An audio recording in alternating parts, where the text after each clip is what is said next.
नमस्कार मित्रांनो, आता आपण लिंबोणीची कलम कशी बनवणार आहोत ते बघून घेऊया। साधारणतः आपल्याला एक चांगलं पेन्सिल किंवा पेन एवढं असलेला एक ब्रँच घ्यायची आहे। ती ब्रँच सशक्त असली पाहिजे, टी आकाराची असली पाहिजे साधारणतः।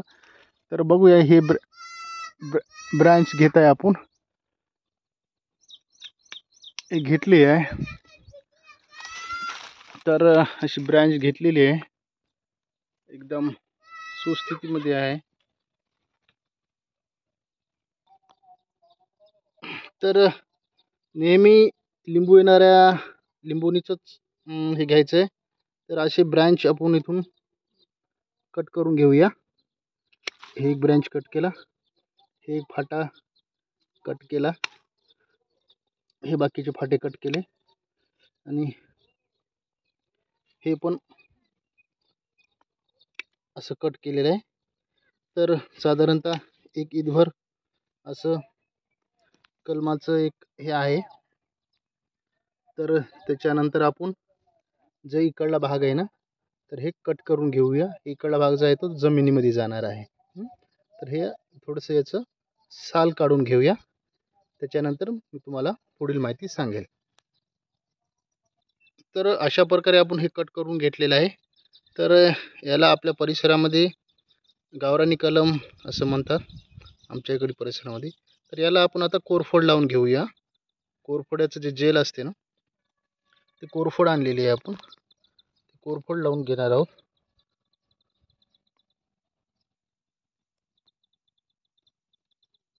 जे त्याला आपण चांगल्या प्रकारे बुरशी वगैरे जे येते ना, त्याला ते कमी करते। तर कोरफड आपण त्याला लावून घेणार आहोत। तर कोरफड आपण अशा प्रकारे लावून घेतलेली आहे।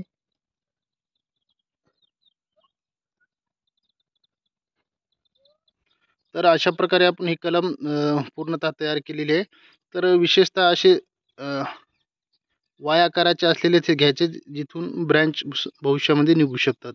तर एक असं सशक्त असं एक कलम घेतलेलं आहे।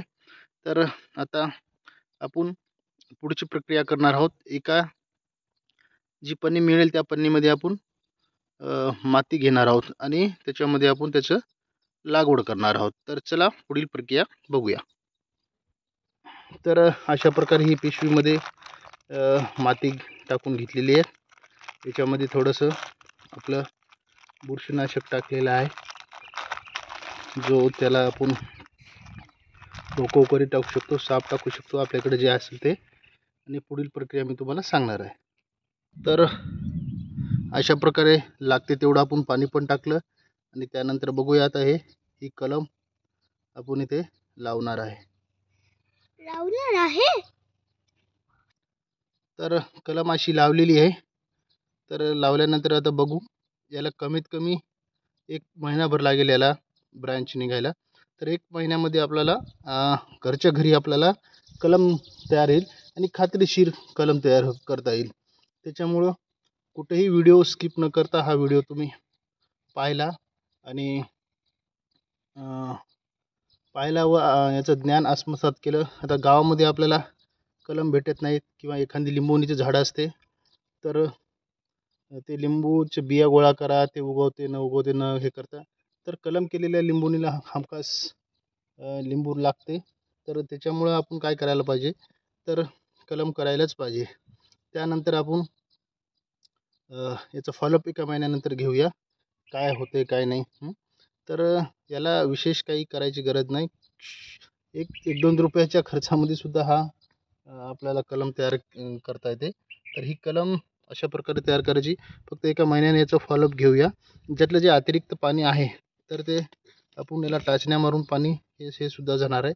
अशा प्रकारे साध्या पद्धतीनं आपण कलम तयार केलेली आहे, आणि एकदम गावरानी पद्धतीने कलम तयार केलेली आहे। तर खात्रीशीर लिंबू, जसं की बघू शकता, याला लिंब किती लागलेले होते, हे बघा किती लिंबू लागलेले होते। तर असा ब्रँच घेतला, याला भरपूर लिंब लागले होते। आणि मी नेहमी आम्ही हे पण याच पद्धतीनं आम्ही कलम केलेली होती काही दिवसापूर्वी, तर तेच आम्ही घेतलेलं आहे। त्याच्यामुळं चांगले ब्रँच येतील हे आपल्याला एक अपेक्षा आहे. आणि नवनवीन व्हिडिओ पाहण्यासाठी नक्कीच या चॅनलला सबस्क्राईब करा, लाईक तर नक्कीच करा, सबस्क्राईब करा आणि शेअर करा. धन्यवाद.